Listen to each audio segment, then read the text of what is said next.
భారతదేశ వ్యాప్తంగా సార్వత్రిక సమ్మె నడుస్తుంది.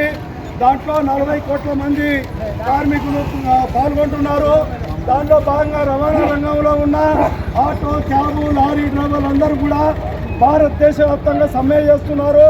నరేంద్ర మోడీ గారు తెచ్చిన 4 కోట్ల విషయంలో ట్రాన్స్పోర్ట్ మోటార్ వాహనాల యాక్ట్ 2019 రద్దు చేయాలని చెప్పి, అదేవిధంగా ఈ మధ్యన ఆటో డ్రైవర్లు కొట్టే ఆటో లైసెన్స్ సారథి పోర్టల్ అని తీసుకురావడం జరిగింది. ఆ పోర్టల్ వల్ల ఆటో డ్రైవర్ లైసెన్స్ కనుమరుగు అవుతున్నది. ఇప్పుడు రెన్యువల్ అయినా కొత్త లైసెన్స్ అయినా కూడా అది లేదు. ఆటో అనేది తొలగించడం జరిగింది కేంద్ర ప్రభుత్వం. ఆటో డ్రైవర్లు భారతదేశ వ్యాప్తంగా రానున్న రోజుల్లో ఆటో డ్రైవర్లకు అన్యాయం జరుగుతుంది.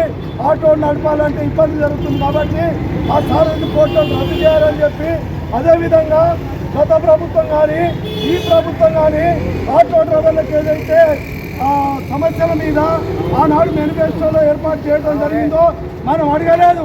కాంగ్రెస్ పార్టీ అడగకుండా 12,000 ఇస్తామన్నది 12,000 రూపాయలు ఇవ్వలేదు.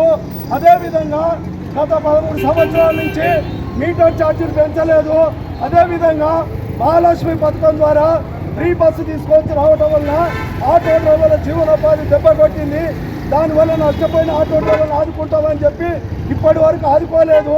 అదేవిధంగా అక్రమంగా అనుమతి లేకుండా నడుస్తున్న 2 వీలర్లు, ఓలా, ఊబర్, రాపిడో ద్వారా నడుస్తున్న 2 వీలర్లను బంద్ చేయాలని చెప్పి, అదేవిధంగా డిస్ట్రిక్ట్ ఆటోలన్నీ కూడా మనకు డిస్ట్రిక్ట్ వాళ్ళు ఉంటే ఇక్కడ హైదరాబాద్ పర్మిట్ తీసుకోండి, అక్రమంగా నడుస్తున్న డిస్ట్రిక్ట్ ఆటోలు బంద్ చేయాలని చెప్పి, అదేవిధంగా వెల్ఫేర్ బోర్డు ఏర్పాటు చేయాలని చెప్పి 12వ తారీఖు నాడు హైదరాబాద్లో ఉన్న ఈ తెలంగాణ రాష్ట్రంలో ఉన్న ఆటో మోటార్ రంగ సంఘాలన్నీ కూడా ఏకతాటి మీదకి వచ్చి, ఇందులో అన్ని సంఘాలు ఉన్నాయి.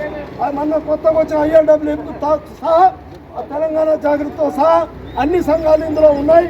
12వ తారీఖు నాడు ఒక్కరోజు బంద్ చేసి, అప్పటి కూడా రాష్ట్ర ప్రభుత్వం దిగిరాకపోతే రేపు అసెంబ్లీ సమావేశాలు, బడ్జెట్ సమావేశాలు 20 తారీఖు నుంచి స్టార్ట్ అవుతున్నాయి. అప్పుడు రాష్ట్ర వ్యాప్తంగా లక్షల మంది సమీకరించి చలో అసెంబ్లీ కూడా ఇవ్వాలని చెప్పి మోటార్ సంఘాలు భావిస్తున్నాయి. రేపు 12వ తారీఖు నాడు మీరందరూ కూడా స్వచ్ఛందంగా కూడా మనం ఒకరోజు బంద్ చేసుకోవడం వల్ల మనకేం పేరెంట్స్ జీతాలు కట్ చేయరు. మీరు 12వ తారీఖు ముందే చెప్పండి, రేపు 11వ తారీఖు సాయంత్రమే పేరెంట్స్కు చెప్పండి, 12వ తారీఖు ఆటోలు రావు, వ్యాన్లు రావని చెప్పండి. ఒకరోజు బంద్ చేసి మన ఐక్యతను, మన యూనిట్ను, ఆటో డ్రైవర్ల దమ్మేందో ప్రభుత్వానికి తెలియజేయాలని చెప్పి కోరుతున్నాం. అదేవిధంగా ఆ రోజు ఆర్టీసీ కళ్యాణ మండపం బాలింగం పేరు నుంచి ఇందిరా పార్క్ వరకు భారీ ప్రదర్శన ఉంటుంది. ఆ ప్రదర్శనలో ఆటో డ్రైవర్లు కూడా వేలాది మందిగా పాల్గొని ప్రభుత్వానికి ఆటో డ్రైవర్ల సత్యంలో చూపించాలి.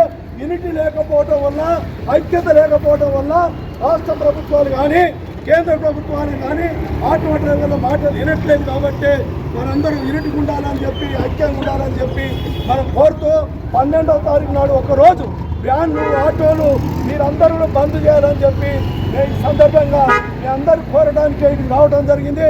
గతంలో ఇప్పుడు ఇక్కడికి ఎప్పుడు వచ్చేవాళ్ళం.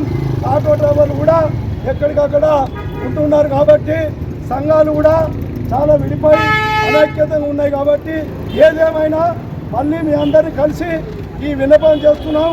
మీరందరూ ఐక్యంగా ఏ సంఘంలో ఉన్నా కానీ అన్ని సంఘాలు ఇందులో ఉన్నాయి. మీరందరూ ఈ సమ్మెలో పాల్గొనాలని చెప్పి కోరుతూ ఈ అవకాశం ఇచ్చిన మీ అందరు కూడా విజ్ఞప్తి చేస్తూ, విప్లవ బంధంలో ఆటో డ్రైవర్ల యూనిటీ జిందాబాద్, ఆటో డ్రైవర్ల ఐక్యత.